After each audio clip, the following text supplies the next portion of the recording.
Hello friends, welcome to again my YouTube channel VC classes, and now I teach you the last lesson of 12th class, and I hope you will enjoy it and like it. So let's start the rest part of the lesson, the last lesson. While I was wondering about it all. इसमें little friends जो है वो अपने class का विचित्र सा व्यवहार विचित्र सा एटमॉस्फेयर देखता है, जिससे वो सरप्राइज़ हो जाता है। इसके बाद वो आगे बोल रहा है कि while I was wondering about it all, कि जब मैं इन सब चीज़ों के बारे में सोच रहा था, M Hamel mounted his chair, M Hamel अपनी चेयर पर बैठ गए, and in the same grave and gentle tone,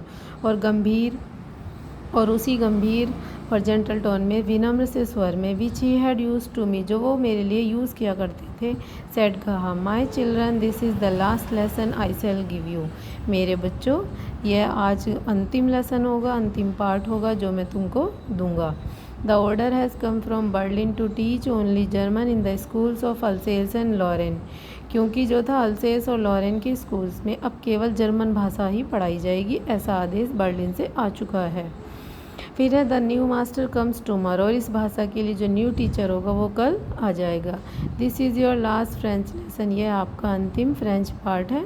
I want you to be very attentive, और मैं चाहता हूँ कि तुम बहुत एकाग्रता से, बहुत ध्यानपूर्वक इस बात को सुनो।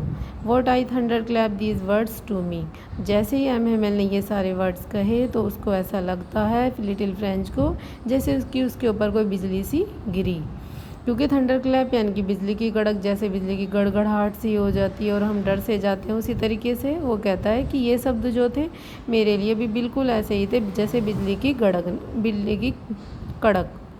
ओ the wretches, that was what they had put up at the town hall. फिर वो आगे कहता, दुख थोड़ा सा अफसोस करते हुए कहता, अरे अभागे लोग। जब वो रास्ते से आ रहा था स्कूल आने के लिए, तो उसको रास्ते में बुलेटिन बोर्ड मिलता है जहाँ पे एक नोटिस आया हुआ था, वहाँ पे लोगों की भीड़ इकट्ठा थी। तो वो पूछता भी है कि यहाँ पे ऐसा क्या आदेश आ गया। तो अब उसको समझ में आती है कि अच्छा, वहाँ टाउन हॉल पर इस तरीक़ा का आदेश था।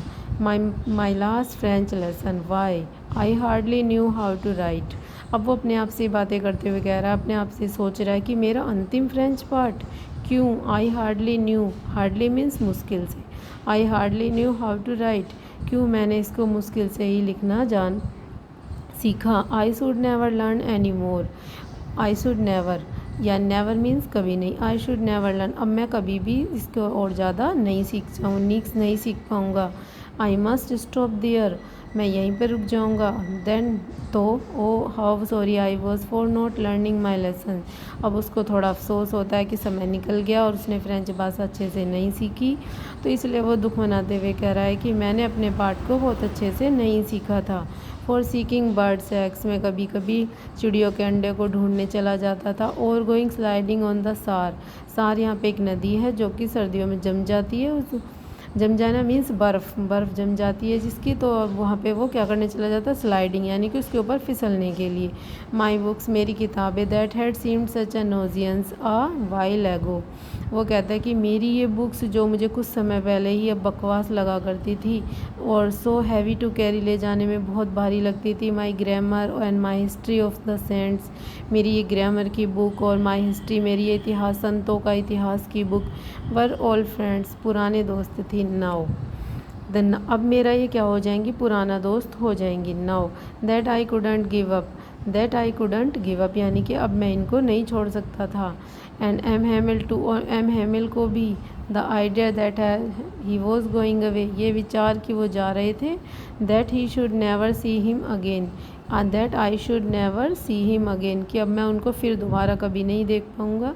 Made me forget all about his ruler and how cranky he was, उनको खो देने के डर से या उनके चले जाने के विचार से ही वो उनके रूलर के बारे में, और साथ ही साथ उनकी बदमिजाजी, जब वो कभी कभी इसके साथ बहुत स्ट्रिक्ट हो जाते थे, इस विचार से वो ये दोनों बातें ही वो उनके चले जाने के विचार से ही भूल जाता है। So friends, I hope you will like it and enjoy it, and don't forget to subscribe this channel. Thank you.